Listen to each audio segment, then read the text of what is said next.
Hey, Vanessa. Hi, Dom. How exhausted are you? Very. And, a little undercaffeinated. Vanessa and I just shared the litany of small mistakes we've committed in the past month. One of these mistakes, including leaving a laptop in an airport, which is super fun. Super fun. 24 hours there. And accordingly, we apologize for the delay. We try to publish fortnightly, but sometimes, well, life. But anyway, this is a fun one. We have today Nancy Rommelmann, a fantastic journalist, whom we actually recorded for a change in person and not by Zoom. She came to our house. Our studio, you mean? Yeah. Nancy is an author and reporter, journalist who's been writing for all the outlets, but recently, especially for Reason, where she's been really doing extraordinary work reporting on the riots in Portland, Oregon. Her coverage of what's been going on there isn't just more rich in detail and character and honesty than most else that's been written about it. It also gives a profound view into the experience and world of the protest addicts, I guess. People who have wrapped their day-to-day meaning with ideologically fervent, often shallow, but very much destructive political activism. In fact, it's a type of activism in which the destruction is the main point. So we talk about this. We obviously talk about our thoughts regarding the state of media. It's unsurprising. But to be fair, the failure of information and sense-making institutions is one of the main issues for certain things. And we finally got to talk about something that's been on my mind for a while, and I say it was only an opening salvo into the topic, but the question of beauty and beauty as a social force and a commodity. It's something that Nancy and I have discussed in one of our first, I think possibly the first time we've met, and it was wonderful to be able to have that conversation online and at least start it. I would definitely love to go further into it. And we also got to talk a little bit about Rami's new media company, which is Paloma Media. It's with Matt Welch, right? I think so. Matt Welch, who we had on. And their underlying principle is not dissimilar to certain things, I guess. Cover the shit you care about and nothing else. And if you want to see what Paloma Media cares about, go and follow them immediately.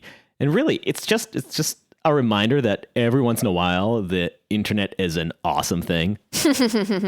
Yes. It gets tempting to sometimes lean into your inner Luddite, and moments like this are basically a reminder of maybe shut up, Adam. Don't burn the textile machines quite yet. Not yet. Yeah, every now and then you're reminded, like, oh yes, when you can find things that otherwise would never have gotten an outlet, it's good to have these technologies that make that possible. So just before we go in, we originally recorded a 20-minute long or such introduction to also respond to Jacob Siegel's response to our podcast with him, which he wrote beautifully about on his newsletter, The Scroll, which he publishes for Tablet Magazine.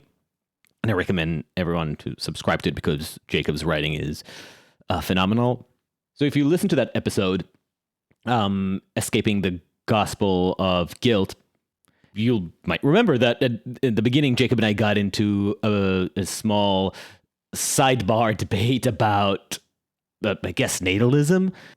Jacob chafed at my remark that I think there needs to be a high bar held by a person who is going to commit to having a child internally, personally, but that there needs to be some sort of personal threshold. Jacob thought I'm being ridiculous and a victim of the narcissism of I guess, the hyper-liberal, hyper-individualistic mindset. And following the episode, he further honed his perspective on the issue in a post titled, "You're so vain, you probably think this kid is about you." I really recommend reading Jacob's post. His response is touching, even though I still disagree on some fundamental points. And I will publish the response we recorded either in the next podcast or as a standalone episode. But I wanted to make sure to finish editing this episode today, so it comes out on Rami's birthday. Happy birthday. And as far as Jacob goes, listen to the original debate, read Jacob's post, and to be continued. And for now, welcome to Uncertain Things, the pod of belated and belabored introductions. We're uncertain.substack.com or wherever you get your podcasts. If you have a moment, please give us 5-star review on Apple Podcasts because this really helps. And if you really want to support us, you can drop a few schmeckles in the uncertain.substack.com paid subscription section, which we will also start creating some maybe like special content articles every once in a while, but mostly we want to keep things free, so it's really mostly about supporting our work and helping us make more in less time, but only if you can and only if you want. And that's it. With that, right. Nancy. yes, Lord knows, just in case. That's a good. That's the name of this podcast, right? So we've been. You have first of all, you have a thing. I have a thing on my tooth. That's a good way to start. That's good. The interview. I will like not be able to. I'll be like trying to answer questions, but I'll be staring at the thing in your Thing in my tooth tooth? the whole time. Is it stroke there? Let me. Is it gone? No. Okay, I'm gonna go. I'm gonna go to the bathroom. Give me 1 second. Look for my tooth. Yeah, we don't need Vanessa. What's happening? You gave me post-credit content. Hey, Zev. Last time that Zev showed up in the middle of a podcast, Yes. I used it in the podcast, and Yes. he took offense. But no, you can be like a recurring character. Like That's what I once thought. every That's- 5 or I was 6. establishing. Yeah, you were. See? His presence was already alluded to in previous episodes, and when he suddenly actually showed up in the background, it was great. Hi Nancy. Hi Rami. Hi, that's right. You know what? No one has ever called me that, but a friend of my dad's used to call my dad that. Used to call him Rami. I've never. Somebody needed to carry that tradition. Yeah, there we go. So Is that a common thing in like calling people Rami? No. The first time I met Nancy, already have read her work. I knew who she was, but it was the thought that was ringing in my head was, my God, I wish to reach a point in our relationship where I can call you Rami. So he just started out. He's like, why not just start with that? No, So I'll but manifest it. I will say, so Rommelmann is my last name. I do have 4 or 5 people, all men, that call me Rommelmann. Hey, Rommelmann. Yeah, I like it. It's all good. Nobody felt lazy Never. enough to shorten it. Oh my Never. God, those fucking Never. millennials. Yeah. So first, before we dig into things that are maybe more interesting, I do want to Maybe. I don't know. It's a high bar, dude. I want to address the pink elephant in the room. I'm the only person drinking. Oh, well, I'm having, what did we say? I'm having a blueberry basil tea made by the people By of the Nazis? By the, what did you say, of Germany. They're trying to make up for Right. Nazism. That's from They're the people who brought you the Holocaust. That's comes right. The This is the mint blueberry basil. basil fancy tea. teas. They're like, maybe if we make this tea, people will forgive and forget. Yeah. So how's it going We so tried. far? We did reparation. I'm feeling much better about the whole thing. Yeah. Covered reparations. What next? But it's a shame nobody is drinking with me. No, I'm sorry. Maybe later. I'm having Yeah. a cranberry juice. for now. Sure. We'll I'll hold my resentments, my grudges. So Nancy, Vanessa wanted to start like professionals by hearing about your illustrious career.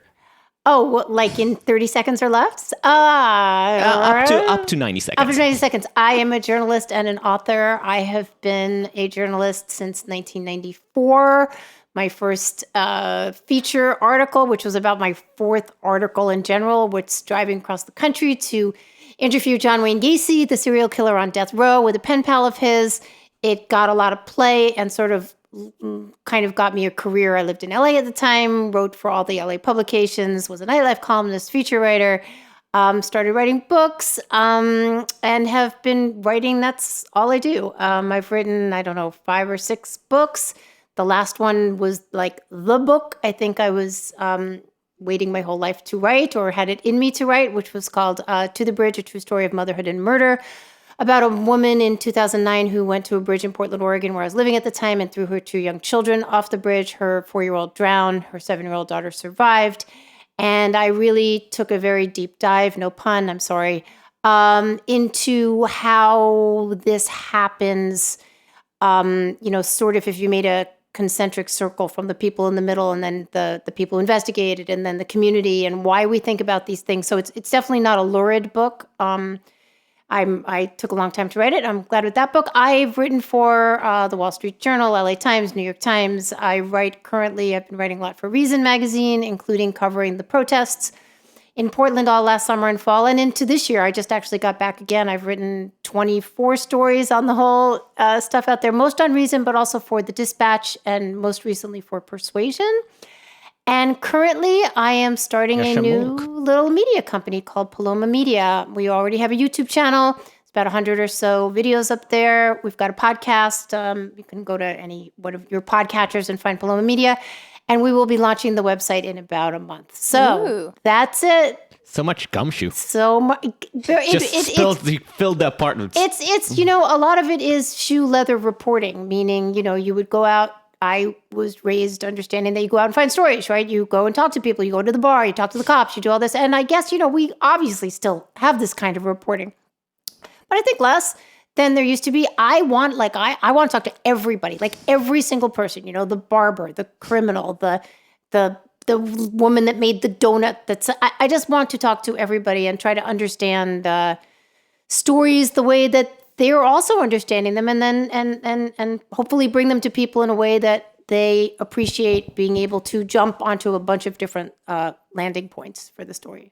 Is that what took you to Portland? Because of all the characters? Well, it's interesting. I moved to Portland. No, but before we actually go into the serious conversation. Yeah. As you were giving the 90-second pitch, yeah, you reverted into the same tone that I have whenever I'm finding myself in the awkward position of interviewing for a job. Do you feel that when you're giving your elevator bio that you're regressing to you trying to get a job, or is it just like an autopilot?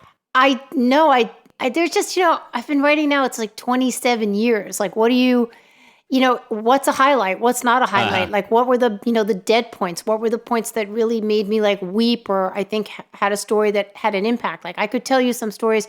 I wrote for 15 years for the LA Weekly when it was like a really, really tight, awesome paper where they gave you, hi, Nancy, you're hanging out at this like old man, single room occupancy hotel in LA, which I was with a friend of mine who lived down there. And I'm happy to mention it to my editor. She's like, give me 8,000 words on King Eddie's. Like, literally would pay you, and they paid well. Like, you made money to sit in a bar for 6 months and talk to people about their hardships and the lies that they told you. And the woman with the voice box was like, trying to pick up your husband. I mean, just like, like these kinds of slices of life. Like, this is a story that I think was kind of meaningful. So, but how do I say that in my 90-second elevator pitch, right?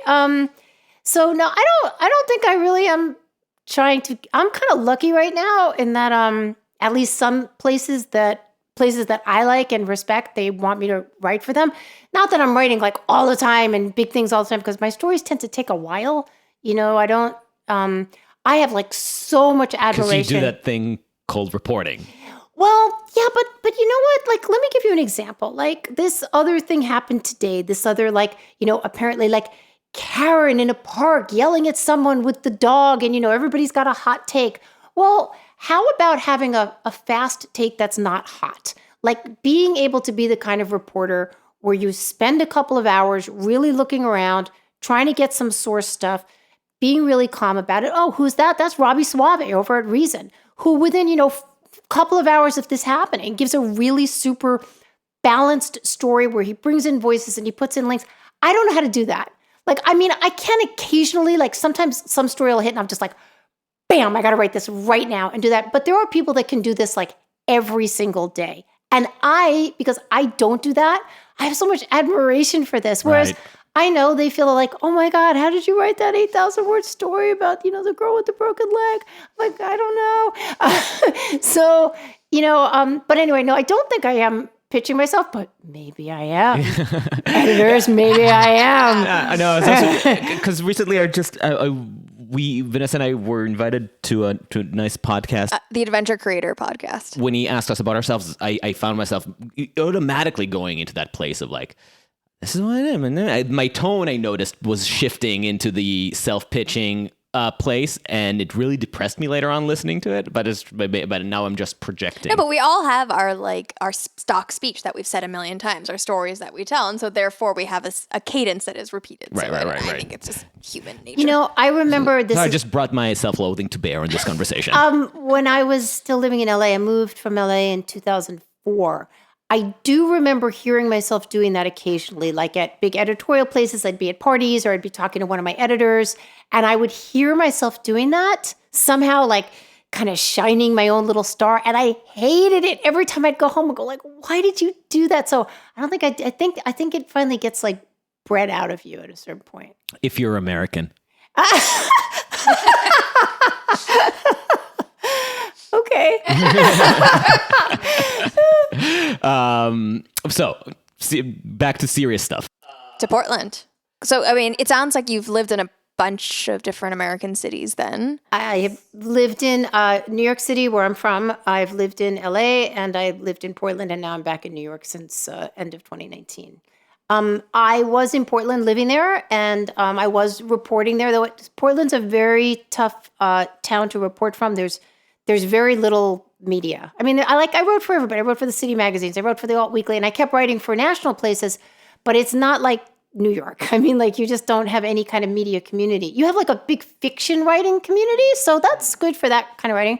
But I happened to be there when that story hit, and I spent a long, long time on it. But, in terms of the book. But in terms of the reporting for the protests, I already was not living there. I was already here. I'm good. I'm about to tell a story that I've told like 7 other times, and I apologize, but it is actually truly how I came to report on the story in Portland.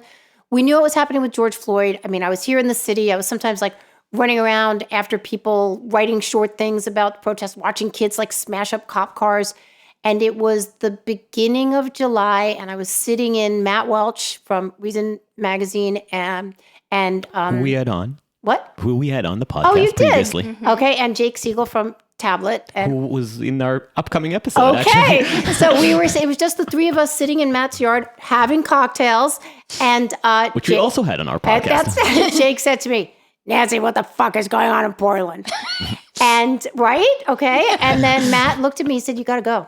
So I got up the next morning and I texted Catherine Mangu-Ward, who's the editor-in-chief of Reason, who I've written for many times. I'm close with those people. I love those people. And I said, I want to go to Portland for you. She said, go. So I got on a plane that day and filed 5 stories in 4 days or a week or something like that. Came back, went back again in August, came back, went back again in September, though didn't file then because it was the wildfires. And there was nobody on the street. It's the only time in the 100, they call it like the 100 days of nonstop protest. They like literally, it was so gross. It was weird. It was like, did they feel like copyright infringement that somebody else was putting things on fire? Yeah.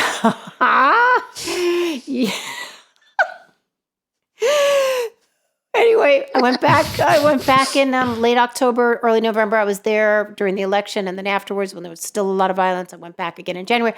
Not again. I think the last week, then I wrote a big feature for Reason. Oh, here I am self-promoting in the May issue of Reason about what happened. But Reason, I love Reason because they never ask you to report in any particular way. They want you to bring them the story, and it is technically a libertarian publication, or not even technically, it is a libertarian publication. I am libertarian adjacent. I don't claim any particular affiliation.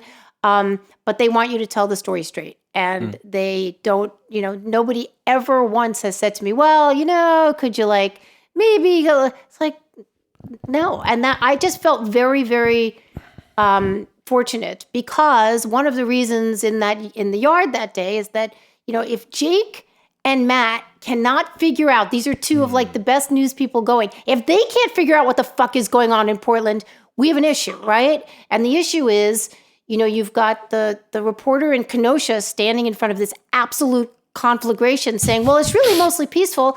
And then you have Fox on the other side saying, you better watch it because tomorrow they're going to be burning down your house.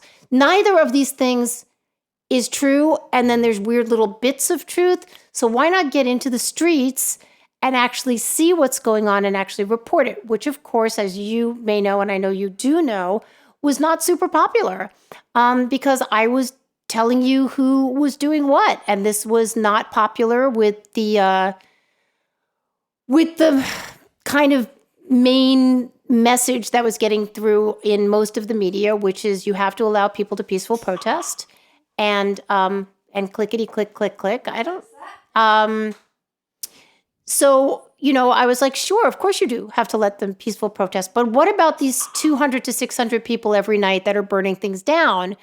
And I think there was this sense that if you said one bad thing about anybody that claimed to be, there for George Floyd or there for BLM or there as anti-police, if you said one bad thing, then you were tarring the entire movement. I'm like, this is so juvenile. Look, open your eyes. How does it hurt you to say there are different grades of what's going on here? So I was fortunate that Reason wanted those grades. So that's Portland. That's a John with a pencil in his mouth. I realized recently that I cannot trust my own memory to retain the questions that I want to ask, so I just had to take notes. No, it's just I wanted to put it on the record that I'm going senile. And first and foremost, your imitation of Jake is almost impeccable, but way too fast talking. Oh, so it should be, Nazi, what the fuck is going on in Portland? Yeah, but that wasn't very good. That wasn't good. He's like growly but sexy. Yeah. I can't. I don't think I have the right sex. It's growly sexy with long pauses. Okay. Yeah. Which Dom knows from having edited it recently. Okay. Got it. Actually, before getting to my actual question, can you give us an example of one of the events that you covered in Portland that for you really struck home? Well, it was very easy, actually, because when I got there, the federal building, Trump had sent in the federal forces to protect the federal building. And it had been already, the building next door to the federal building, which is the police station, had already been being, molested nightly since 2 days after George Floyd was killed, including, you had 10,000 people, something like that, march over one of the main bridges. And then, they were mostly peaceful. Yes. And then when those folks dispersed, the 200 or 100, however many were that stayed, I was not here when this happened. That was in May. I mean, I wasn't in Portland when it happened. They broke into the police station, which is also they call it Justice Center. There's also a courthouse, and they check in prisoners underneath. And they set fire. They broke the windows. They smashed all the office furniture. Meanwhile, in the basement were police employees checking in prisoners. And there was a fire on top of them. And they literally have their families calling them and saying, get the fuck out of the building. It's on fire. And they can hear what's going on upstairs, but they're basically barricaded in. Some of, not that night, but another police station, the protesters barricaded the police inside the building, some of the employees, and started setting it on fire. So when I got there, Justice Center, the police station, was already fencing and molested and graffitied and all this. And the federal building was surrounded by fences. And there were just thousands of people screaming. And thousands of people screaming and throwing incendiary stuff at the building. Now, what happens for the first couple of hours? First of all, there's no Portland police in sight. It's very odd when these things are going on in front of the buildings.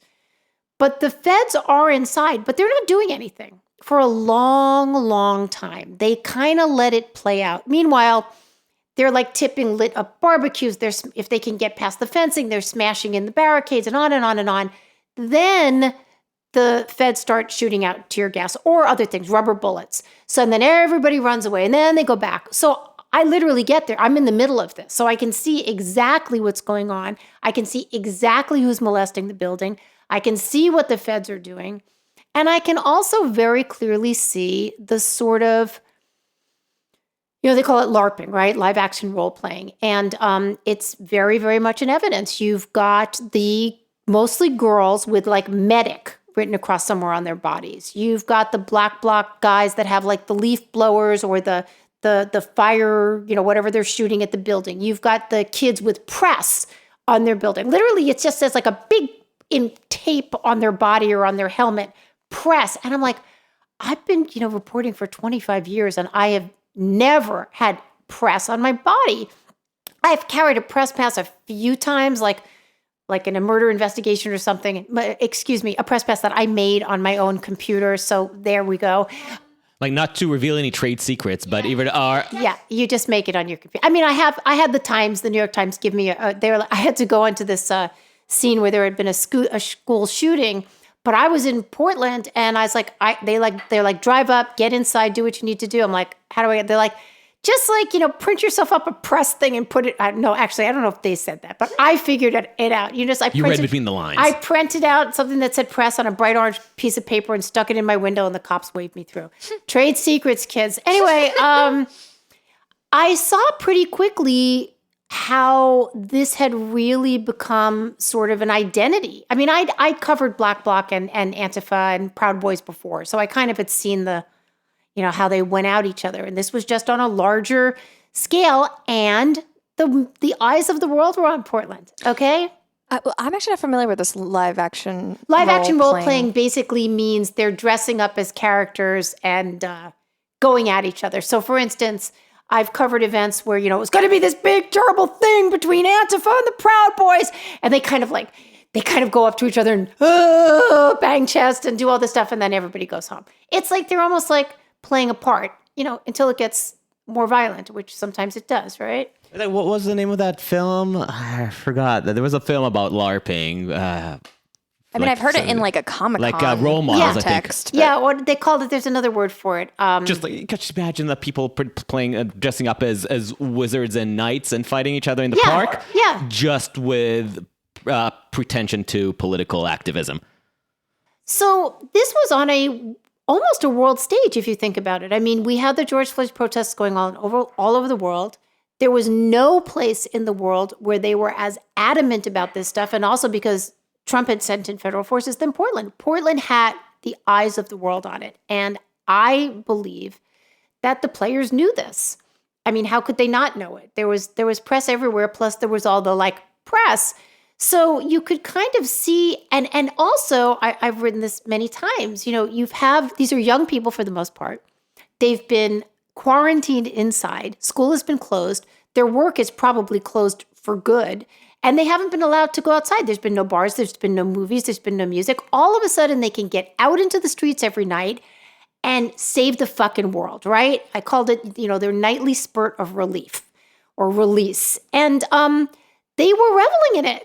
I mean, there's no doubt. Now, they definitely liked to present themselves as beleaguered and beaten by the police. I had a young woman run up to me and say, this is a quote, the police are killing all our Black friends in the street. And I was like, well, if you'd like to sit and talk to me, I can tell you that, in fact, at that point, there had been one police killing in Portland. It was of a white guy who had nothing to do with the protests whatsoever. But, don't bring the facts into this, because you need to believe that we're in a constant state of emergency and that your enemies are very clearly demarcated. They are the police. And then anybody else that conveniently they wear uniforms. They wear uniforms. Well, so were the Black Bloc kids. They're in their outfits too, right? So it was very easy to see what was going on to me. Now, I was, of course, told I was a fascist for not completely being on the side of that we're fighting the police. Well, I think it's very easy to call someone whatever you want to call them. I know this is untrue.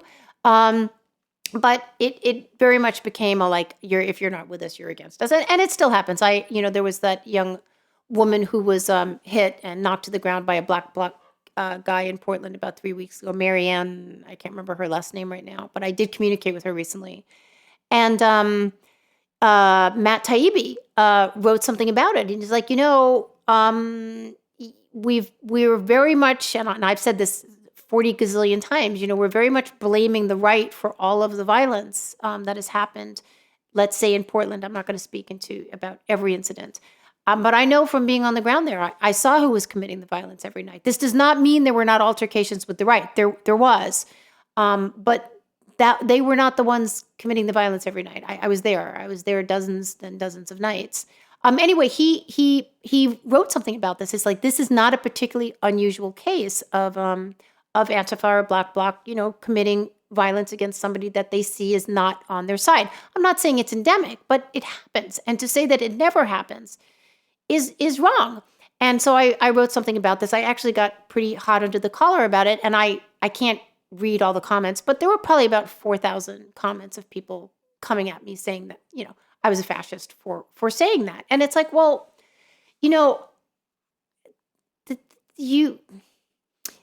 to cleave to that line, I don't know how it helps them. I don't know how it helps their movement, or even if they're very invested in the movement. And I don't actually think people are. I think what's happening in terms of Antifa and all these fights, I think it's kind of dying down. I've written about this a bit for a lot of reasons. School is open again and people have jobs, and also life is coming back. Life is coming back, but not only that, it's like, to say this is the identity that I am going to pledge to. People have like other things to do. They may believe in the goals, and I think the goals, if you look at them in a simplified way, are in many ways correct. Of course, I don't want to abolish the police, and I don't think most people do. You want police reform? Sure. So do cops. Do you want equality? Do you want better opportunities for everybody? Of course you do. But the ways that they want to go about it, which is burning everything down, and I've said this again 50 billion times, these movements, especially in Portland, as we've seen, are incredibly good at breaking things. They're very, very good at that because that's very easy. But I have not yet seen them build a goddamn thing. Mm-hmm. Yeah.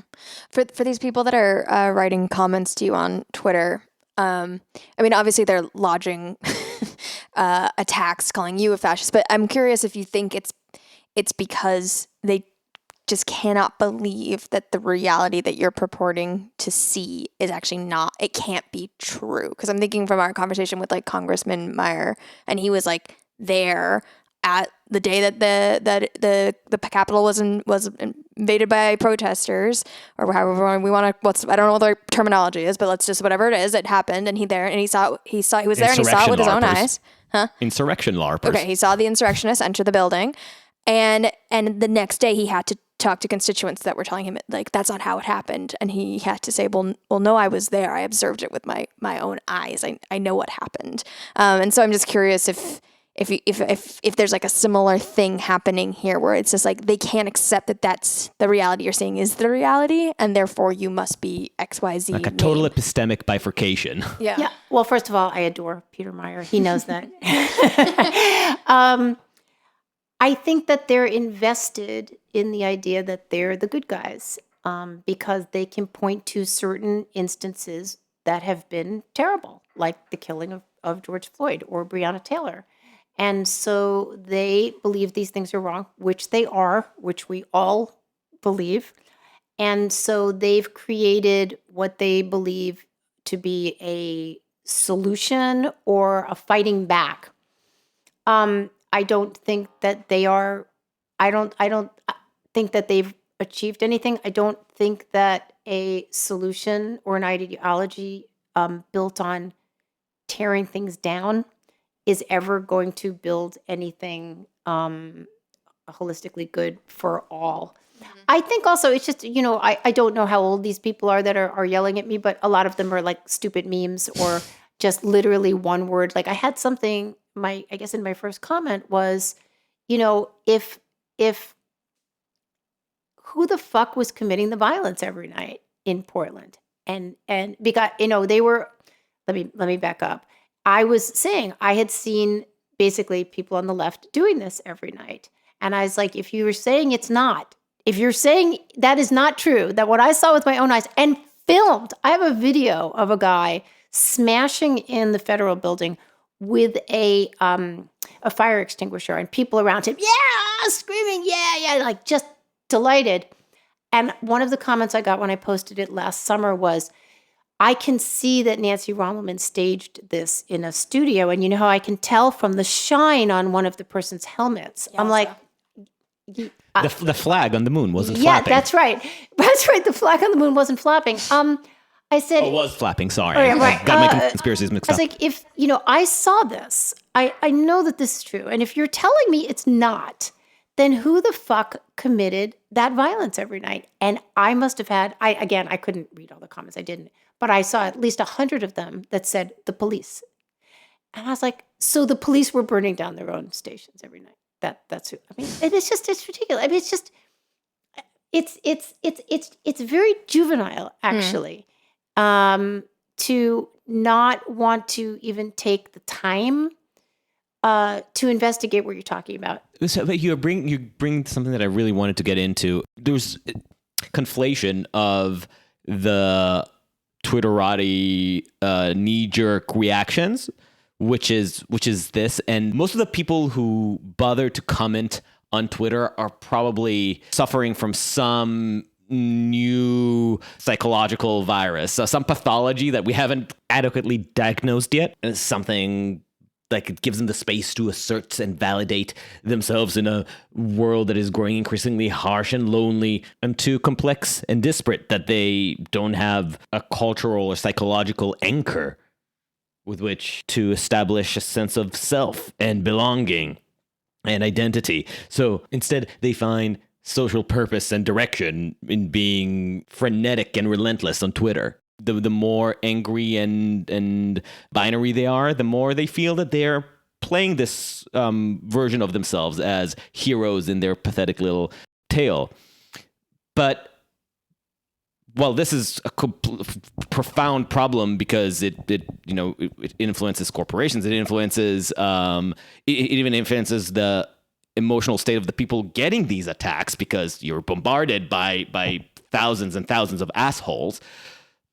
But this still doesn't explain why the people in the pick your cliche, the gatekeepers, the old establishment media, the CNN and the New York Times, and the people of supposed respectability buy into that and go with it, and do not have abdicated their sense of skepticism.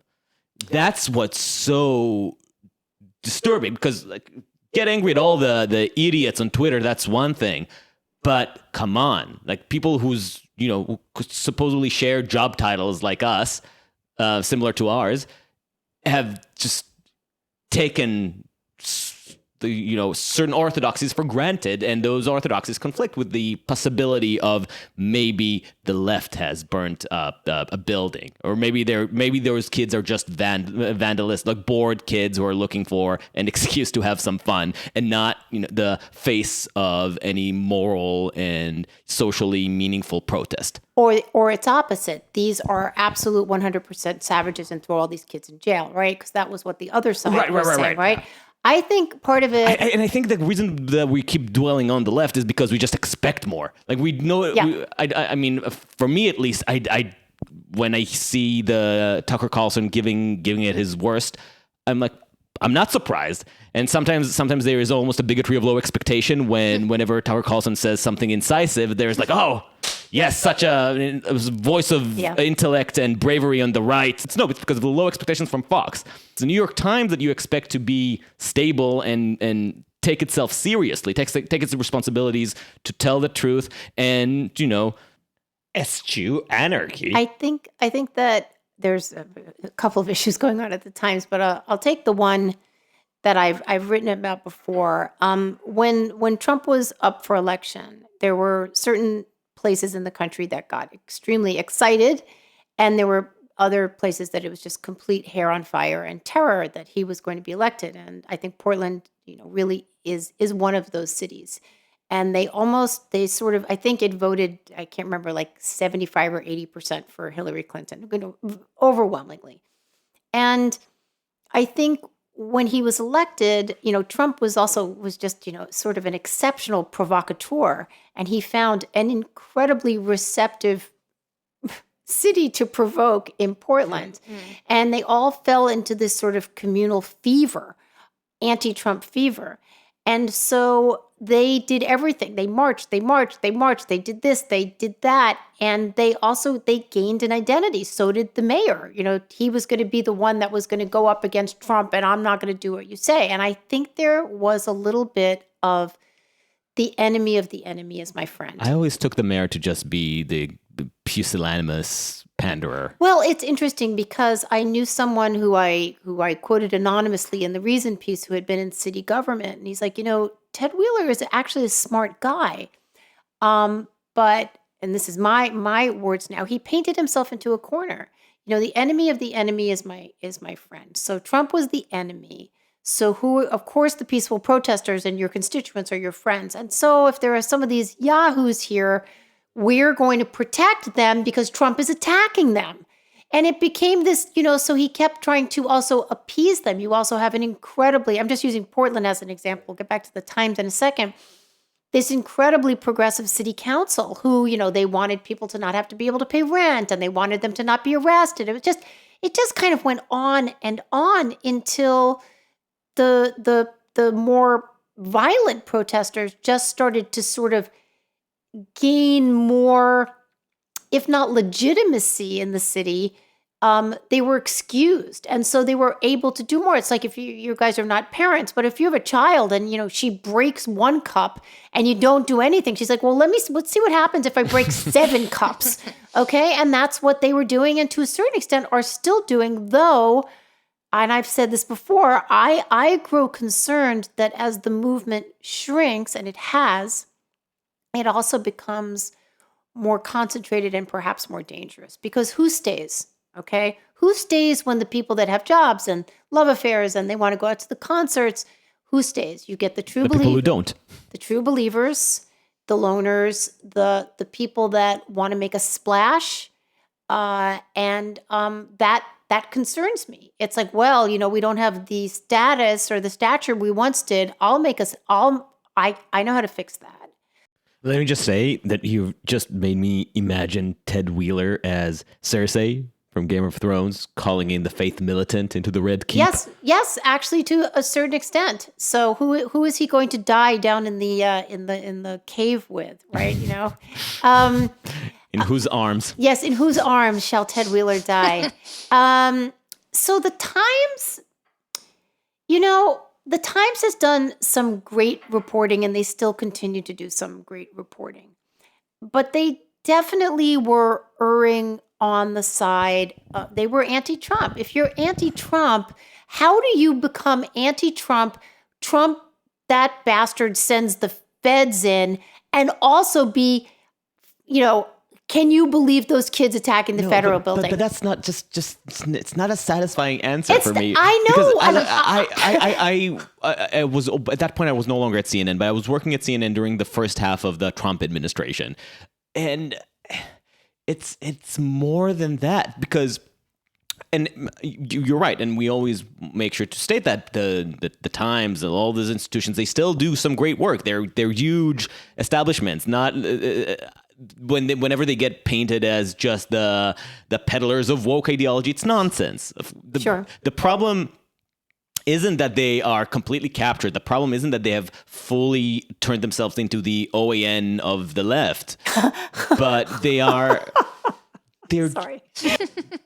But the people that you just expect more of are dropping the ball in such crucial moments. And a time like a protest like this, which is such a moment of social hazard, you'd expect somebody in charge to be an adult and talk about it seriously. And it's not just about the coverage of Portland. We're using this as was it a synecdoche for the state of the U.S., but the whole state of the protest, the way that defund the police was taken at face value and then propped up, all those things that are just madness that leave you baffled. What is going on? You know what? Give a hearing to what's the name of the author who wrote the book in defense of looting or whatever. Oh my God! Give her a hearing, but also give a hearing to the person saying this is fucking ridiculous. This is lunacy. Bumblefuck lunacy,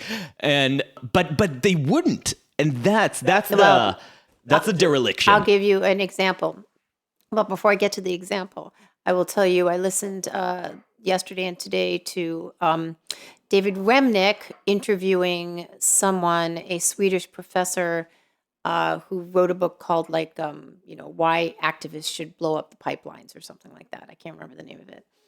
And I was listening to this, and I was walking down Delancey. I thought my head was going to blow off my body. And I thought the same thing that you did. I was like, give this person a hearing. Yeah, sure. I mean, we want to hear what people are saying and why. But his ideas were so much, again, of destroy, destroy, destroy. In order to, that's going to be the solution. I was like, Right. okay, let's get back to the Times. Which Who doesn't love wastelands? Yeah, right. And here's another thing. When you start saying you're going to blow up pipelines, and he's like, oh, I had this. Okay, so I'll go back. Okay, I have 3 more things to say here, right? When I was talking about the violence in Portland. I envy your memory. The violence in Portland. I have no idea how many people come back to me and said, there was no violence in Portland. There was no violence. There was vandalism. Violence is only against people. What you saw in Portland was vandalism, and vandalism is legit and okay because no one was hurt. I'm like, okay, well, if that's your out now, right? But in any case. But words are violence. Yes, that's right. So bad tweets are the real violence. That's right. So I was listening to this Swedish guy today, and he's like, well, what we have to do with the violence, not the violence, what we have to do is, when we blow this up, but, of course, you're not going to hurt any people. I'm like, oh, because that's the way that works, right? When you blow things up, there's never a chance that someone is hurt, correct? And then if someone is hurt, does it become another instance of, well, got to break a few eggs to make an omelet? Did he say that? No, but that is. But that was I will almost fucking guarantee you. You start blowing up pipelines, you're going to kill someone. That's. I mean, this is to think that you're not going to. By the way, there are several. Lunacy. It's going to be a hierarchy until it reaches the someone where it's going to count as an egg, because first it's going to be it's just a worker. The worker who operates it, Yeah. and is culpable, so that's fine. That's part of vandalism. Then it's going to be maybe the security guard, but that's part of the police, and of course that can go. So only when it reaches the bystander. We'll see. I was going to say it could be an endangered animal that lives around it. That would probably take them up. So I'm going to tie in the other part. We're talking about, the Times. People like to pick heroes, right? People are simplistic. They want to see a good guy and a bad guy. I'm not saying the Times does this all the time. They don't. But I think in terms of the story, what was going on in Portland, they did very often. So I have a friend, Nellie Bowles. She's Barry Weiss's wife. She's a good friend. She was going out to Portland, and she knew I'd been reporting. And she's like, do you know some people? I want to go talk to some people. I was like, you should really go talk to my friends over in this one area. There was this thing. I gave her an instance of something that happened. I gave her some context. Turned out great for her. She wrote the story, which was very much a story I was actually going to write, but that's fine. No, it actually, I've written it in different ways. I'm teasing. It was a great story. It really was kind of a story I'd write. You go into a community, you talk about what happened, you talk to the people that it affected, you talk to some of the activists, maybe what they feel about it. This is the way you report a story. She was vilified from inside the building, right? Because the certain activist class at the Times, for other reasons, of course, there's jealousy at the Times. We can talk about Donald MacNeill until my eyeballs fall out. I have so many opinions about that. But just for context, if somebody doesn't recognize him by name, that's the New York Times. Was he a science reporter? He had been at the paper for 45 years. 45 years, and got fired because a report. What was it? A trip that a year before, several years earlier. Several years earlier, he apparently used the N-word. He repeated it. A student on a trip had said it, and he repeated it back. And it was in a context of debating whether or not it's legitimate to use the word in certain contexts. Well, it was something like she was talking about a friend of hers that had used it, and how did he feel about that? And he said, well, did she say the N-word? And he repeated back what she was it a quote from a song, a book, blah, blah, blah, blah. Well, some parents apparently got mad at it the following year, and then the Times called him in, and he said, well, they're like, well, whatever, let it go. But the year after that, after he'd been the star reporter on COVID, after he was being put up for a Pulitzer, after now he was the nice fancy. Oh, some people, kind of activist contingent within the Times, they wanted to relitigate that. But how did they do it? they called up, or someone, and I don't think I can make this claim. Let's just say somehow a couple of reporters at the Daily Beast got some inside information from the Times and basically accused him in bold type of being a racist. And the story, it set on fire. And then there were some other instances of... just to unpack the insanity of that story. First of all, it assumes, to work on any level, it assumes that just having uttered that incantation is tantamount to racism, right? That magical word, that's just having said that. Magical word. Just to use an imprecation, that's it. That's it. You're... Well, and of course it wasn't that at all. 2 more times and you've summoned Candyman. That's it. I mean, I have written, if anybody's interested, you can go on the Paloma Media YouTube channel. I've done 4 or 5 episodes on it. I wrote about it for Newsweek. I wrote a very, very long piece that I'd be very happy if people want to read in the Dispatch about it.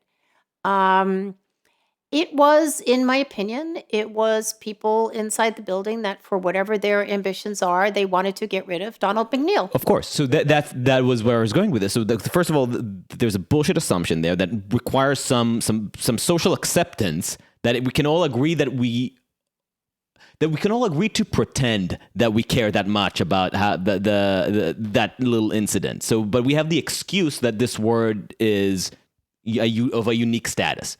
Okay, fine. There's that. But then you have the idea that for that, the career of somebody who's worked for 40 years, clearly had no bad intention, is forfeit. And that is just a whole other...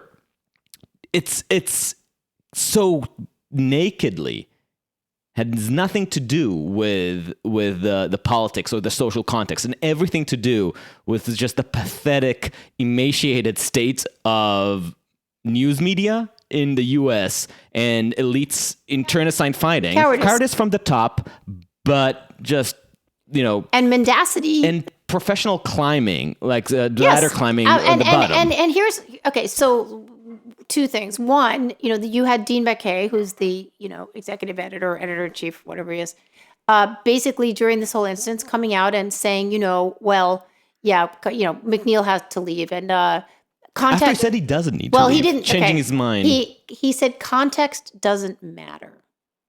Like, no matter how this word was used, context doesn't. And it's like every single news person I knew was like, excuse me? What the fuck are we doing here then?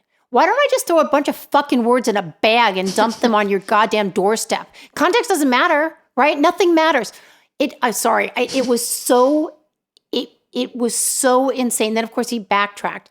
There's the whole inside story. And this is also, before we go there, like, it's just to dwell. And by the way, the reason I dwell on all these like meta points, because one of the reasons that I thought I could have fun with you is, aside for it just being like batshit, is I look for an excuse to have like a kind of a, I don't want to say high level because that sounds sophisticated, but we are just like definitely not that. Really like lowbrow conversation of media, and I thought you I am your good lowbrow partner. No, just I wanted to dwell on that point. There's so many brackets within brackets, but what you said, the context, just how crazy it is for a journalist to say that during the after Trump election, and when there was a whole triumphal chest thumping pride of democracy dies in darkness, it takes a journalist to find the truth, and Apple is not a banana, et cetera, et cetera. One of the things that they celebrated is we bring context. Like, Trump is a master of prevaricating and saying things that are technically true, but they elide the context. That was a line that was pushed by the Times, by the Post. This is the reason you need us. This is the reason that you need to sign up to our subscription right now before journalism fucking dies. And it's all true until the singularity of the N-word, at which point context just evaporates. But the N-word was an excuse. It was an excuse. So my point is nothing matters. Nothing means anything. I grew concerned. Well, first of all, just to say, in terms of Nellie Bowles, she was getting the same sort of attitude, and things were getting more and more uncomfortable for the kind of reporting that she was doing, which I see as very balanced reporting. She just left the paper. After 10 years, she just left.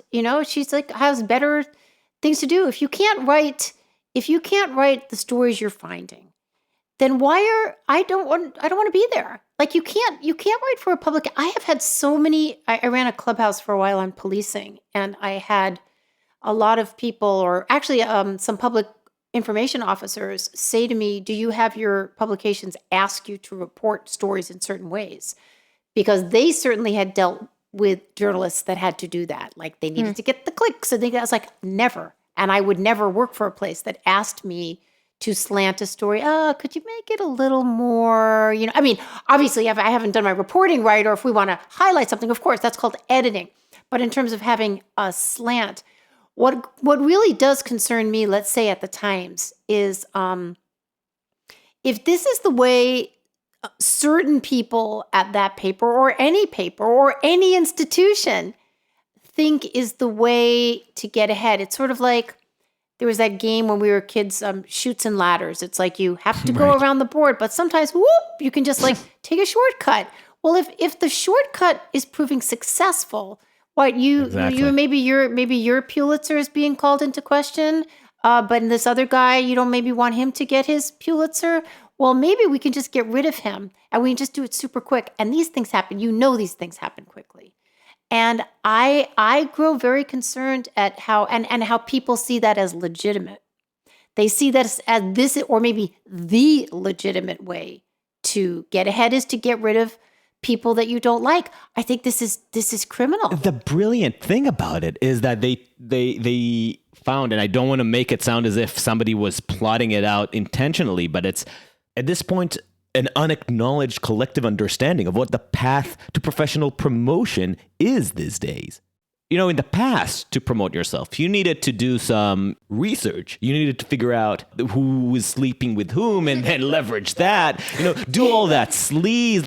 Now you're promoting justice while promoting yourself. This is beautiful. It's synergy. It's a win-win. You advance professionally and society becomes more righteous. And I'm sure that at least a majority of these people who are involved in these ad hoc mobs believe that they are serving some higher good in doing so, while obviously the reason their heart is thumping so loudly isn't because they're saving the world, but because they can see the big prize waiting for them. I think it's a couple of things. There's that phrase, like, the way you live your days is the way you live your life. If this is the world that they're creating, I'm not sure how they expect that to be a beautiful world, right? Or a world that won't eat them eventually. And they've created it. I also definitely, I feel quite strongly that people become addicted to the destruction of others, and they begin to look for the next snack,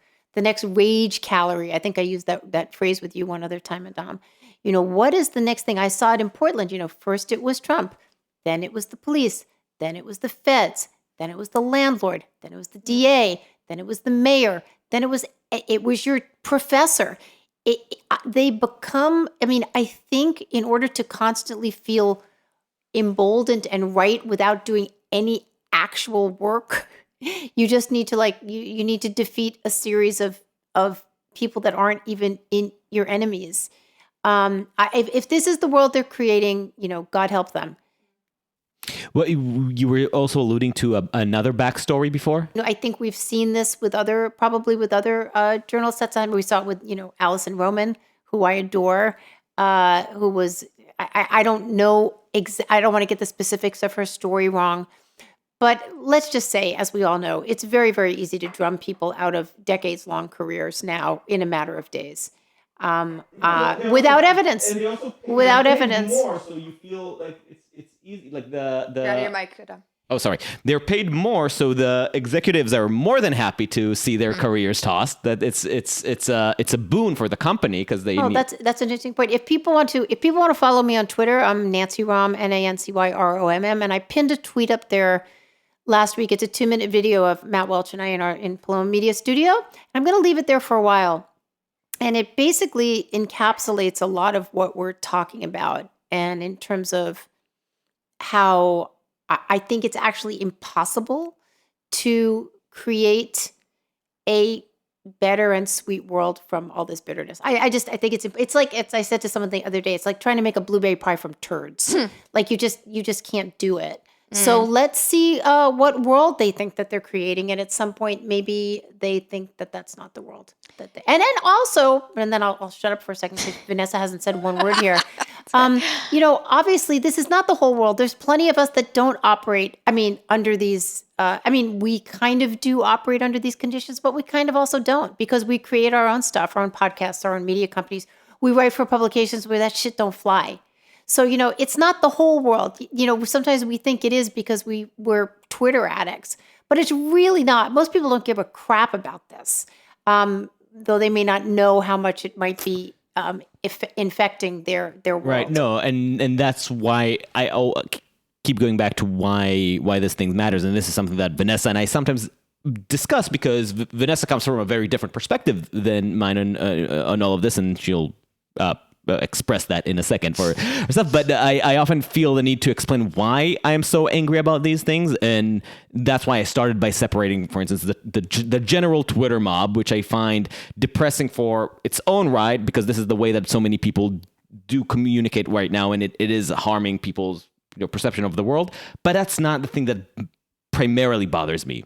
But institutions like the Times still have clout internationally, still have, and I think part of my perspective is as an international, as I don't know if I'm an expat or an inpat or whatever I am, but as somebody who's not immediately, readily, or accently American, the very clear idea of how the impression that CNN and the New York Times still evoke around the world, and how their reporting is taken for gospel, and when they drop the ball, it cascades. So either we get inaccuracies being taken for fact around the world, or we have just a loss of trust in American media institutions, both of which, in my view, are bad outcomes.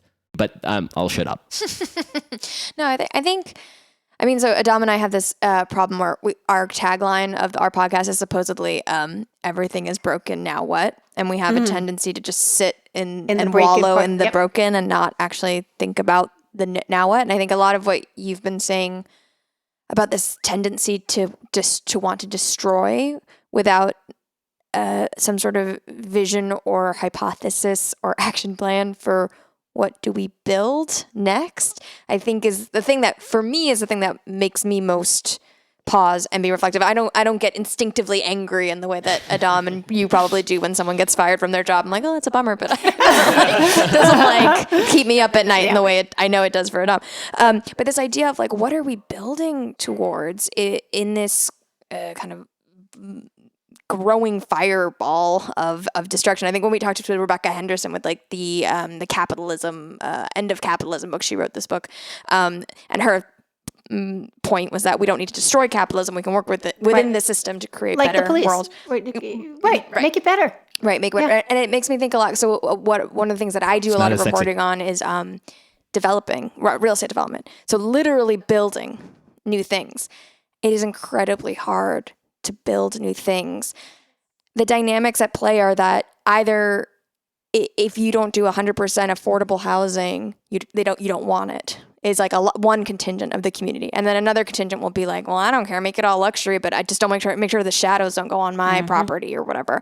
And there's just no middle ground for how can we come together to get some affordable housing, which would help towards the people in your side of the community, and how do we get some luxury so that it offsets and makes the project pencil. And so there's all these conversations where it's at the end of the day, it almost feels like they'd rather have nothing but have their principles than to create something that would. They're tasty.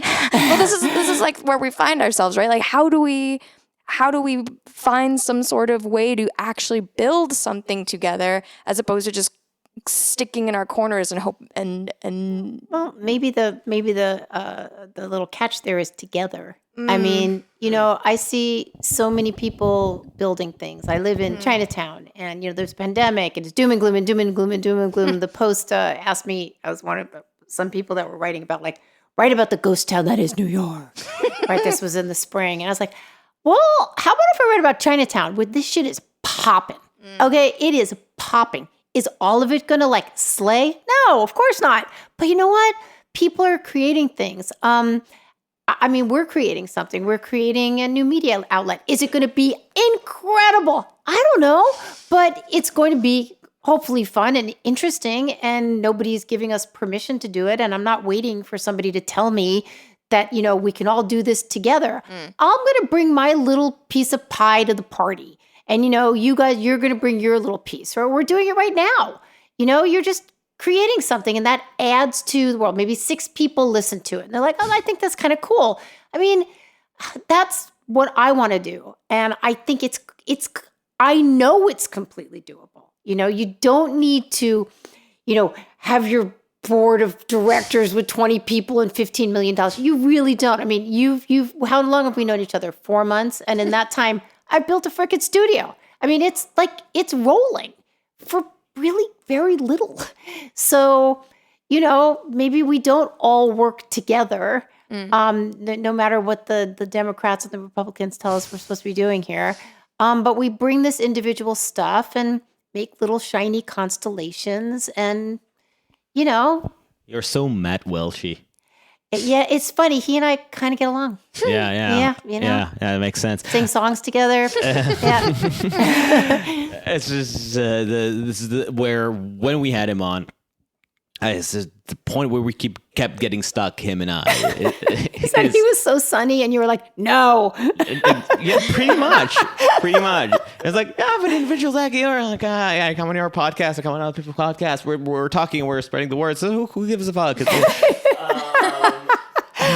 Honestly, for me, I think it's just the result of growing up at the outskirts of the empire, and then at a later age moving into Rome to see the empire collapsing. Mm-hmm. And also in the back of my mind, realizing how it's going to affect the rest of the world. Because I guess locally, that's true. Like, who gives a fuck? Like, I don't need to worry about what's happening in Texas with voting rights and abortion, or I don't need to worry about what happens in Portland with crazy LARPers burning down City Hall. I could just do my own thing here and then go out and have my little Vietnamese dinner in the restaurant next door. But you're really not. You really are caring about those things. You're talking to Peter Meyer, and you're talking to me, and you're bringing it to the people. I mean, we can't, I can't, I mean, God, if you tried to care about everything, you lose your mind or get like super depressed, but you care about I can do that. You what? I can do both. Okay, well, I can't. Like, I can do like 2 things, right? I can bake and write. And like, that's all I can do.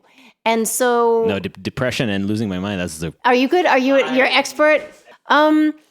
Yeah, I feel like very positive about it all. I mean, but I definitely can get super mad. Like I'm still mad about the Donald MacNeill thing. I'm So why did that one apoplectic. hit? Why did that one hit you harder? Because it was so incredibly bald. It was so clear what was going on, and we also unwatched it roll. Like, we knew, like, the day it kind of started doing some research on it. Had people talking to me from, inside the building or people that had left. But everybody, it was like, I mean, everybody just, it was like, this was so incredibly bald. And we saw it roll out very quickly. We saw Times leadership collapse. We saw them absolutely beclown and basically befoul themselves. And we saw this activist contingent with absolutely garbage claims that they wanted a personal apology from Donald MacNeill. And they also wanted the whole thing relitigated, including, and she said she didn't do it, so I can't say, it was said that Nicole Hannah-Jones basically said, I'll start calling the parents of the kids. I'll start getting their stories. This is 2.5 years later for something that the Times had already put to bed. She also did not do a very good thing when she was contacted and basically doxed that one reporter. Yep. And that's the piece I wrote for the Dispatch. And it's beautifully written, by the way. Oh, thank you. It's just like the scene, the dynamic. I thought that piece was actually a really interesting piece to write with some calm, because there was like a little distance. I don't know when I wrote that, I guess in February or March. It had some distance and could kind of let people have their say and just roll it out. And again, what I really like the reader to just decide for him or herself. And I think the players were pretty clear on what they were doing there. Context: the story is about a reporter from the Beacon, right? The version of Free Beacon, who was doing some reporting following it was after the firing, right? Or after the firing of MacNeill, he started checking out whether there were other provocative statements, specifically use of the N-words done by other New York Times authors, and over the past years, and he had found a bunch, including Nicole Hannah-Jones, right? And so he asked her. He asked her about this, as a reporter does, and sent her a DM, and rather than respond to him or block him or whatever, or refuse to give a comment, she I think screenshot it or just and wrote about it and basically doxed him. His phone number gave was his there. phone number, and he was getting like hate calls. While he was trying to play his new video game at his parents. I mean, he's a young guy. So. Yeah. If you're working for the Washington Free Beacon, you're not making a lot of money. And I think he's like 23 or something. So it's So it was an interesting story. By the way, one of my partners from media company that I created that has turned me as jaded as I am now was originally the managing editor of the Beacon. Just for context, Aaron Sabarium is his name. Just in case people know. Of the reporter. Yeah. Yep. Beauty. Let's talk a little bit about beauty. Oh, that's so funny! Isn't this how this all started? Let's jump tracks, dude. Let's jump tracks. We had an interesting conversation. So we were on the drunk subway. back when you were still drinking. We were both drunk on the subway. Kind of drunk after we had a very nice dinner. Mm-hmm. Yes, and we were on the subway coming back from Baccia's, and we started talking about beauty, and I started talking about beauty as a commodity. Mm-hmm. And I'm not sure why. Something had happened. And you were talking about how you and your mother had a lot of conversations about beauty. So beauty is just something that always fascinates me. Because my mom, one of her, she's a musician and a writer, and we always talked about from like a very young age about how, I would respond, but it was her leading the way about the power of beauty, both as a commodity and as a social force. She was keenly aware of how she was using her own beauty as a teenager, how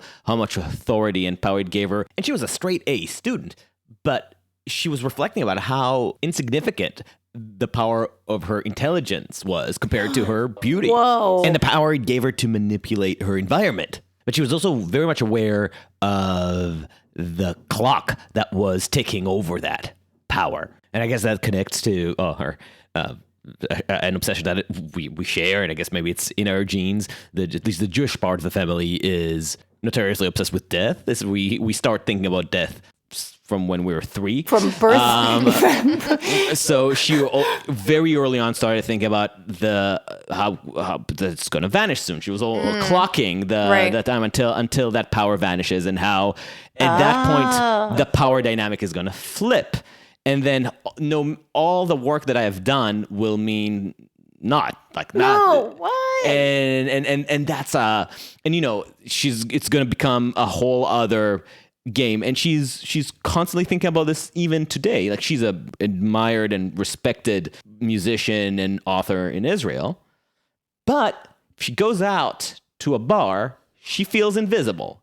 And if you think, sure, people are going to give her the nod of courtesy of a familiar face or somebody whose work has garnered some accolades over the years, but that sexual tension that makes life exciting and worth living, that affirms that you exist, that you're a thing, that part is missing. And when I'm saying sexual tension, I obviously don't just mean the carnal urge of I want to fuck you right now. Right. The erotic charge. The erotic charge that makes every intellectual discussion more worthwhile. And that in that sense, she feels that she has become totally invisible. She will sit there and the conversation will just happen around her. And sometimes they will ask for her opinion, but as they do, they will look past her to the hot girl, the hot 20-year-old behind her. So that's been her fixation, I think, all her life.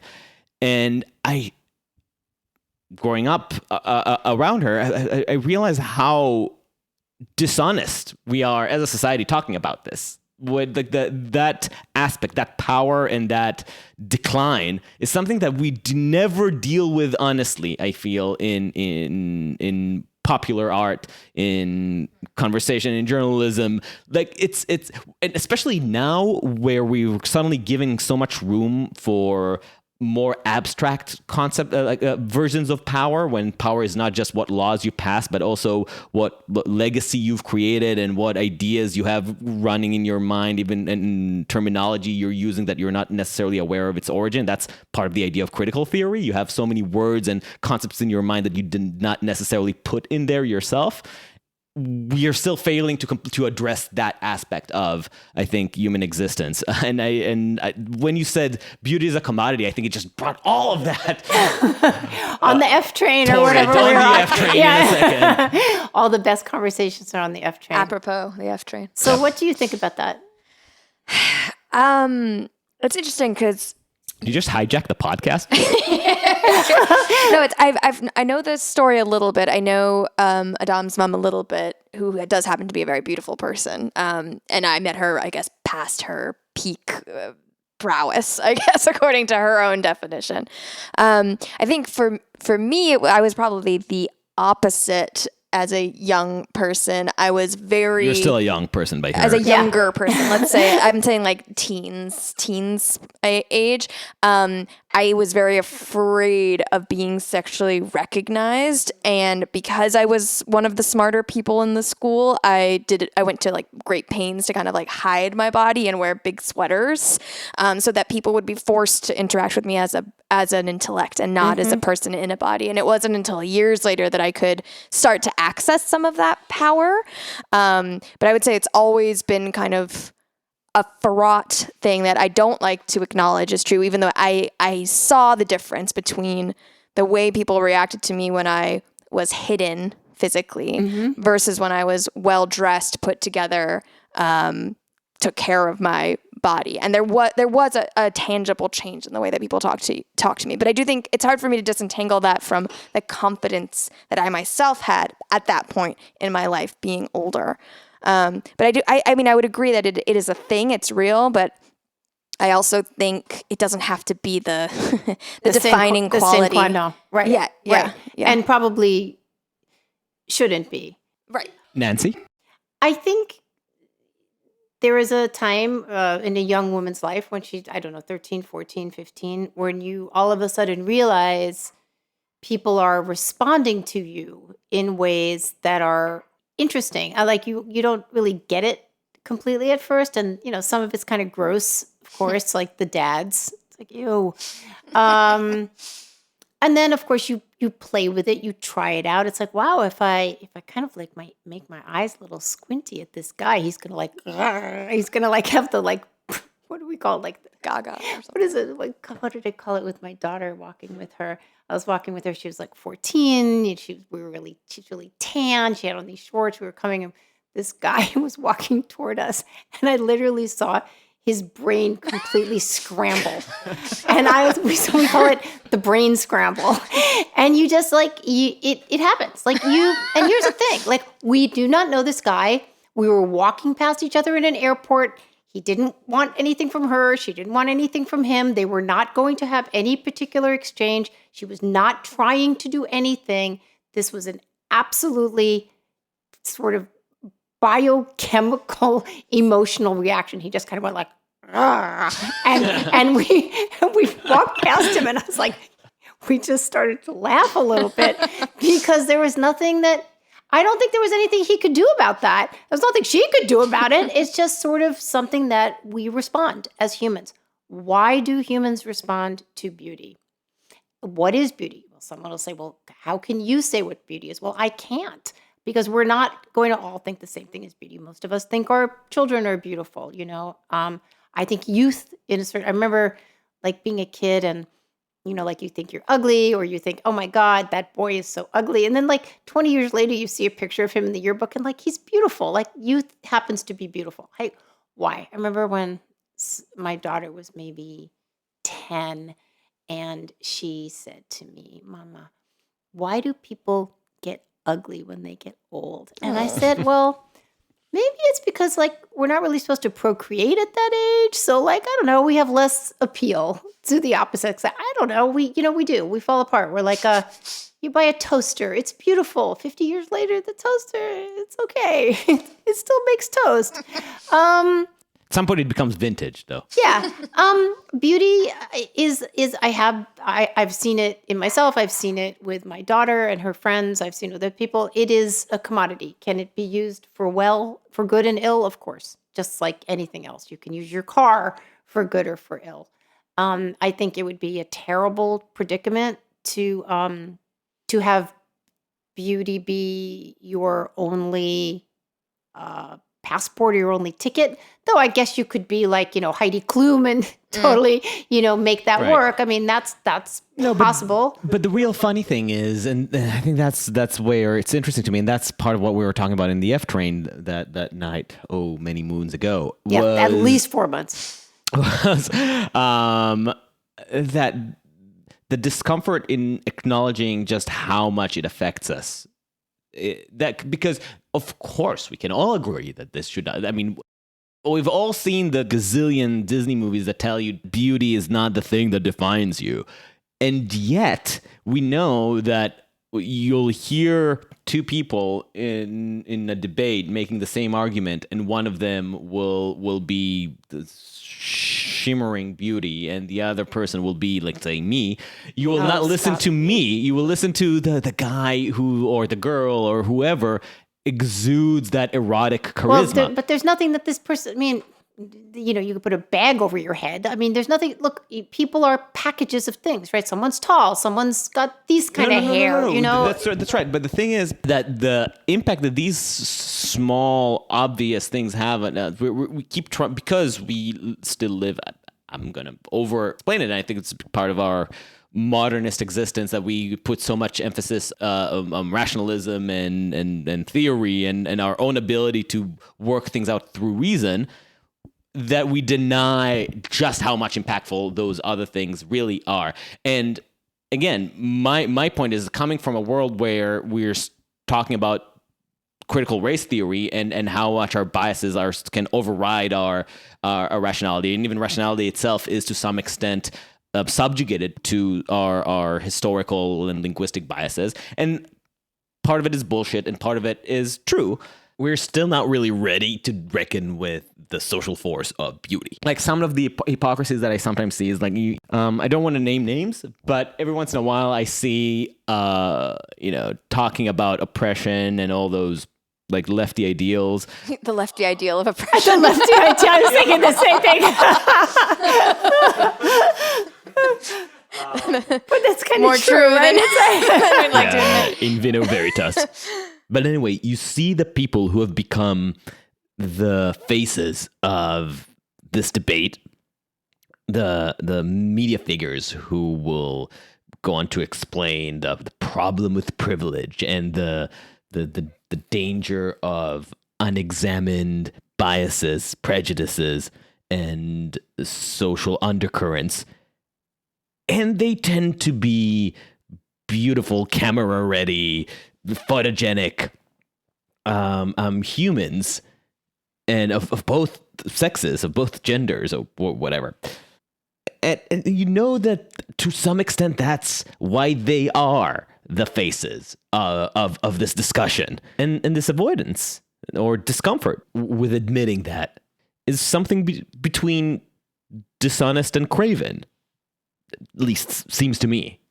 And I guess there's also the element that the people who are talking about privilege, etc., view gendered relations and sexuality as primarily socially constructed. And then the idea that it's something so immediate, so inexorable, at least somewhat flies in the face of it being completely socially constructed. Well, okay, hold on a second. So completely supposed to be socially constructed by the people who talk about oppression. By the 7,600 people that talk about this shit. Every fucking other person in the world is like, okay. This is bullshit. I don't want to give them any more air. Okay, sure. Okay, I want to give an example, though. I want to talk about beauty for a second for someone we know. Okay. I think Batya Angar Sargon, who is my editor at Newsweek, a friend, I think she is outstandingly beautiful. I mean, just such a knockout. But do you know what makes her scintillating? What makes her scintillating? It's her fucking brain. Mm-hmm. And it is her kindness. Like when last time we had dinner there, I had been sick the week before, and she came up to me. She's like, why didn't you call me? Like actually kind of pissed off that I had not picked out, like, well, because she's like, Nancy. And also the way she writes and the way she thinks and her generosity. Right. She freaking sparkles. She's all of the above. Okay? The whole package. Okay, this woman, yes, she's beautiful. And she's not, I mean, I don't know, how old is she? 38? I don't know how old Bacha is. I mean, she's not like 23, like, no, but she's beautiful. And maybe, you know what? Okay, we don't appreciate that kind of stuff when we're 20. We don't see beauty packages the same way we do when we get older. But I got to tell you, I was talking again with my daughter, and she's young, but she has friends that are already, in their 30s, and they're using the Botox and this and the that. This is a thing. It's a thing as maintenance, right? And some, well, that's what they say. It's as maintenance. Common. And oh my God. My daughter had a very good point the other day. She has a couple of friends. I've known these girls since they were teenagers.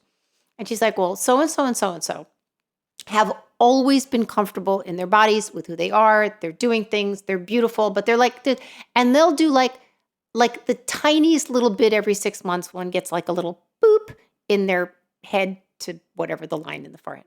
Two others, she's like, these two others have never been comfortable. And they're both beautiful girls, but they've never been comfortable. And now they're starting to, to do all this stuff, which is really, if you think about it, it's like a zero-sum game for everyone but the plastic surgeons, because you want to look beautiful, but you also are going to wind up looking like everybody else. Mm-hmm. Right. You're going to have the platypus lips, and you're going to have the face that doesn't move. And anyway, beauty is something that exists in the world. And you're right. People don't talk about it because then it's like, I don't know, are you conceited, or do you have a leg up and you're not supposed to? I mean, does beauty open doors? It does open doors. This is undeniable. But you got to fucking perform when you get there. That's how it is. You might get a job, I don't know, selling cosmetics because you're beautiful. No, of course. You've got to perform, and then it's just like an extra thing. It's it's not. It's never. It's like I said. That's why I use my mom as an example. I don't think you can live. Again, Heidi Klum and people literally turn beauty into. But they also career. work their asses off. Exactly. No. It's not that illusion of like that's it. That's the one ticket. Right. No. I just think my fascination with it is not as simplistic as that. It's the fascination of it's a real fascinating power that exists and then vanishes, and that particular moment where it is salient is something that is interesting. I don't think it's bad. I don't think it's good. I think it's just obvious, but it's one of those obvious things that societally it seems to be impolite to acknowledge. Yeah, because it's like not everybody has it. Like everybody could go out and buy a nice BMW, right? But not everybody can be tall. Not everybody can be beautiful. That's the thing. But not everybody can be rich, and not everybody can be white or male. But we talk about male and privilege, and we talk about obviously wealth is a privilege, and we talk about everything as a privilege. But beauty privilege is something that we just don't really acknowledge. And people try to, look at. I mean, it's this massive industry, to try. There's such a great. But we don't, because the same industry that will talk about privileges will talk about how you're beautiful the way you are. And I think that's why I'm so fascinated by this. That's interesting. I was talking to someone the other day, because you see a lot of body positivity ads now. Great, fine. But there was something on the train, I don't remember what brand it was, and they were talking about like, all bodies are beautiful and everything. That's fine, sure. I mean, I'm not in charge of what people think is beautiful or not. But I wonder, and they had some quite heavyset gals, like, not just a little round, like quite large. And I thought, well, there is the health issue. You do 300 pounds is probably not a great weight to be walking around if you're a gal, and also, do you feel comfortable in your body? I mean, I think we all I like to feel comfortable in my build. Like I like to be able to walk outside and do this. You want to go running, you want to feel good. That's a barometer for me. And I wonder, even if you tell people like, it's all good, you are perfect the way you are and should deserve love and respect 100%. But I wonder if that changes the way they feel. I don't know. There's this wonderful short story that I don't remember who wrote it, but I always loved it. And I think over the years I learned to love it more, about a guy who would wear like I think a mirror over he would have a cap with a mirror so he can always see himself as he talks to other people. So he knows how he reacts to those people. That's like, oh my God, that sounds like hell. It's proto-Zoom. It's what we do all the time now.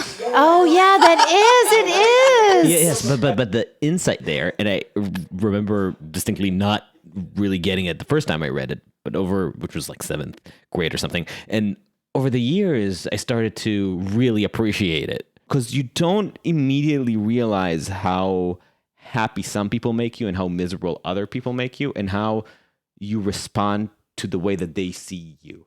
And in the sense of beauty positivity and all that, you can tell people, you can try to tell people to feel good about themselves, but ultimately the thing that makes you feel good is when you see the way people look at you, and you feel and that's not just 100%. 100%. That you can't fake. And it's sometimes it's beauty, but sometimes it's because you said something smart, or because you flirted the right way, or because you had chemistry with the other person. There are people that make you glow. But some people make you glow, and some people make you shrivel, and some people make you angry. I have one little thing I read years ago. Dustin Hoffman, he was doing that movie Tootsie, where he was dressed as a woman. Mm-hmm. And he was in hair and makeup for the movie, and they did the whole thing, and he looked at himself, and with the wig and the makeup and the clothes, and he said to the makeup guy, and he's like, okay, great, now make me pretty. And the guy was like, that's not how it works. No, that's the After Effects, guys. That's in post. That's it. I guess this is what we ask all our guests. Oh, yes. I'm glad you remembered the final question, because I had forgotten. See, that's why you need to drink more. Yes. What do you see as the blind spots on the left and on the right? The biggest blind spots. The most urgent There was spots. an interesting article last week in The Atlantic, I believe, from Sally Sattel, talking about how the left does not see its own authoritarian tendencies, whereas the right will sort of cop to its authoritarian. It's like, yeah, what's a big deal? Apparently, I was listening to something earlier today. It might have been Fifth Column. No, it was actually the Reason Roundtable. Anyway. Either way, Matt was there. I think the left has become very enamored with destroying people. I think that the obsession with race above everything all the time, everything is incomplete if not benighted, sometimes benighted. I think a lot of people have lost their moral compass on both sides. When I'm listening to David Remnick of The New Yorker, kind of with a pretty calm face, talking to this guy about, blowing up pipelines. I'm not saying he should not speak with him, but it was in a way, and I can give you an exact example. The guy was saying to him, like, well, have you seen movements where violence has worked? Because we know historically in the 60s, people were nonviolent. And he's like, well, the guy was like, well, look at the summer, after George Floyd, look at the violence vandalism, whatever, in this U.S., that really, was a big thing, had a big impact. And I'm thinking, did it? Like, I don't know what was built from that, but please go on. Instead, Remnick's like, well, but now all those thousands and thousands of people, the vast, vast, vast majority was peaceful. And I'm like, okay, do we have to do this again? Do we have to walk this train again?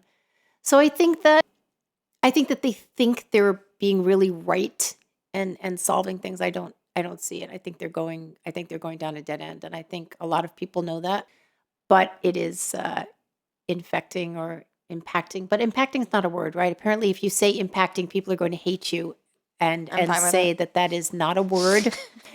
So I didn't say it, actually. I said something else. I meant my tooth was impacting. No, I think it's affecting. It's affecting institutions, and that becomes problematic when everybody is eroding terrified institutions. for their jobs or terrified of saying the wrong thing. I think that is more on the left, though some of that is also on the right. But how would you, because we believe in reductionism, how would you describe that? What is the core problem there? Is it bloodlust? Is it ideological capture? Is it? I think they're afraid to look like they're not supportive. I think the vast majority. I think there are very few true believers of this particular moment. I think you have people afraid. And then they convince themselves that they will, shout a little louder, and then maybe they are really swept up in it. I mean, how do authoritarian movements start? Does everybody, believe in it right away? It's like, oh, it just, Nazism is born, fully formed. No, it's not how it happens. People, it's slow. They get fooled. They get convinced. It's that maybe it's not so bad after all. Well, oh God, I was reading a review in the Wall Street Journal today of a book, and they were talking about in Poland what Poles, in order to denounce or reveal where your Jewish neighbors were hiding, it got to the point where people would do it for a cup of sugar. It becomes it's like not such a big deal, right? But there's a term in sustainability about this where like you keep getting acclimatized to the new norm and you no longer think it's urgent the anymore. frog in the boiling water, or there's like a term for this. I remember reading, or many years ago, a book on the Holocaust, and it was a professor. He was not Jewish, but he said, the laws against Jews started, and it was like grass growing, like you didn't see it, like you saw it, but you didn't really see it, and then it was over your head. Right. The problem on the right, I mean, I don't follow the sort of allegiance to Trump that other people do in terms of reporting on it. But I know last week we had some pretty smart people that I admire writing about it. Andrew Sullivan was one. I think David French might have mentioned it as well, that this is a real groundswell or a continuing swell. And they feel that, he's going to get elected in 2024. I think that's a problem. I think it's a problem. It's almost the same sort of problem in terms of following this sort of authoritarianism. I mean, I'm no fan of Trump's, and I also think he's so transparently a manipulator that it kind of is frightening that people that you see that we've elected and put in positions of power would readily feel, whether they actually believe it, they've actually, drunk the Kool-Aid, would be so fucking happy and eager to be manipulated. That's pretty scary. I also feel, and I haven't really investigated this because it's really not my beat. I feel like we're moving into a post-political, not post-political, everything's political in America, but like almost post-governmental world here, because we have Biden, who seems like a vapor at this point. And I mean, I don't even know, it's like, even, where is Kamala Harris? It just feels so sort of vaporous right now. Like, and Congress doesn't do anything. It just doesn't, like, there are so few people that I have like any regard for. I mean, Justin Amash was one, and Peter Meyer is now, and he's probably not going to stay, because why would you? Anyway. Can I ask one tiny PS you question. look About at my me. hair? So Well, your hair looks thank you. fantastic for Thank the viewers, for the listeners who can't see it. It is pink and Oh my god! I great. totally neglected my duties as designate. yeah, I put a tweet up with Cinematographer. There is a see the tweet. hair. You can Yeah. see it. No, I was very jealous at the very beginning when you were talking about your origins of reporting and just kind of like going out, doing the thing, talking to the people, talking to the whoever. Because I feel like my journey to journalism had very little of that comparatively. And so I'm just curious if you have any like stories that have stuck with you in the spirit of telling a story that you've probably told before. Oh my God. Are there any like characters you met and along the way in reporting? No. that- What's the story of your formative journalistic years that you haven't told, that you feel that is an important piece that never comes up? It's not, I wouldn't say it's formative. I've had so many interesting stories. I will say the one thing that I know about journalism is that you can never, ever pre-decide the story. First of all, this is totally illegitimate because then you're steering your story where you want it to go because that's the information you're looking for. But also people will surprise you. Oh my God, will they surprise you? I can give one example. A story I wrote for the LA Weekly. There was a little tiny clip in the LA Times about this woman who was run over on the beach. She lost an eye. Her boyfriend at the time, it was like his legs were crushed. And Run over by a car? they were sleeping on the beach, run over by a Jeep. They were kind of homeless. But apparently, like, she was kind of known in the community. This was in Venice. And my editor at the Weekly just had like a nose for news. And she's like, I don't know. I think there's something here. Why don't you look into it? So I go and I find the woman. Her name is Nancy Safanov. She's in like a public rehabilitation with her eye out. And she got this cackle and a few teeth. And it turns out she was an heiress. Kind of an heiress. Her family had started like American Standard. Her father had been the president of American Standard, which makes toilets, all the toilets that you see, American Standard. She'd grown up and she'd married this guy at MIT. Anyway, and then her boyfriend was this guy. He had grown up like, he was a black dude. She was white. He was black. He'd grown up like super rough in LA and he was addicted to crack and she was an alcoholic. And I was like, oh, I know what this story is. It's white, black, booze, crack, right? How much cleaner could I get? Then I met her husband, they'd met when she was younger and he was at MIT. And he was now at USC and he was a professor. And I sat with him in his office and he had never in his life talked about what had happened with her when she became an alcoholic and they had a young son. And it was like I lanced a boil that had been there for 20 years. And he was a very sort of kind of like quiet professorial guy. He did not stop talking for an hour and 45 minutes. I just sat there. And I was taping it. And I got back to my car and I was actually shaking. And I said to my editor, I called her, I said, what I thought is not the story. The story is who she took with her. And then I met her son. I'm getting goosebumps telling you this story. I never could have predicted this. And the only reason I got it is because I looked. I'm actually very pleased with that story. It's called Who She Took With Her. It's on my website, nancyrom.com.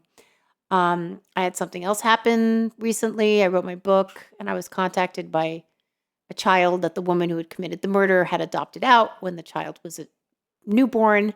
And she was contacting me in order to find out about her half siblings and the mother who, had she been around and living with her, might also have been thrown off the bridge.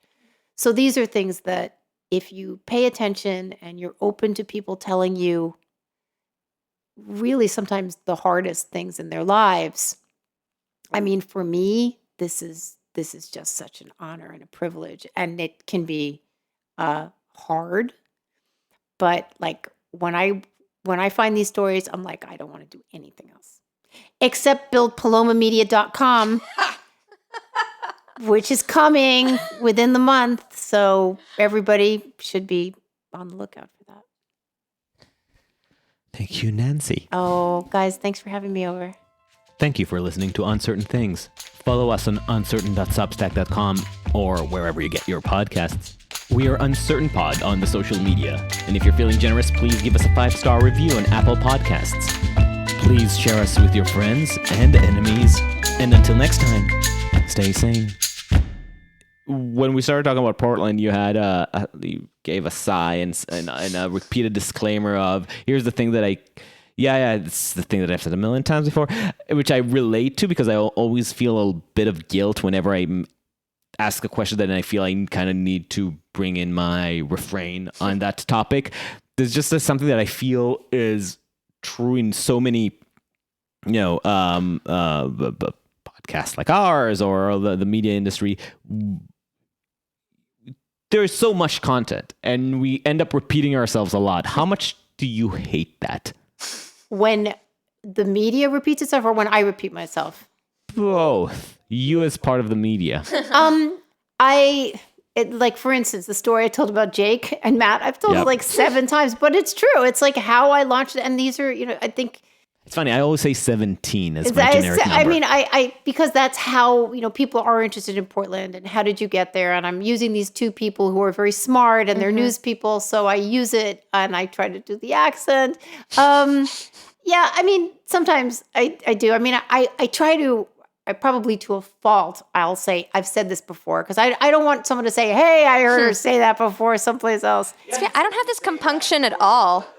I don't feel bad about this at all. I have no problem repeating my story, because I know it's a good story. I've perfected it. I've got the beats. Okay. I know where to end. All right. Okay. Like, I know people are going to like it. It's like, when people like look at you and make you feel good, it's like if I hit the beats right on this story, people are going to like it. Yeah. Back when I was in Israel and was performing as a musician, I would be like, I would have my banter stories. And I know that some professional musicians have the same exact fucking banter story that they really like stand-up comedians that perfected to the pause. They know exactly when to pause. And I couldn't remember. Like I remember specifically one of our biggest shows, was packed, and Chen was taking off his shirt because it was so excited. All those people. Talk about youth. Exactly, talk about youth. And I had a story, and everybody was just laughing. And I had them, and I knew exactly how to recreate it. And next show, I just couldn't say the same. But it worked then. So why should, that I did it? They'll hold me accountable, and then they'll come for me with like pitchforks for telling them the same story that they've already heard. So I obviously gave up on that. Bothers me. So I related to your disclaimers, is what I'm saying.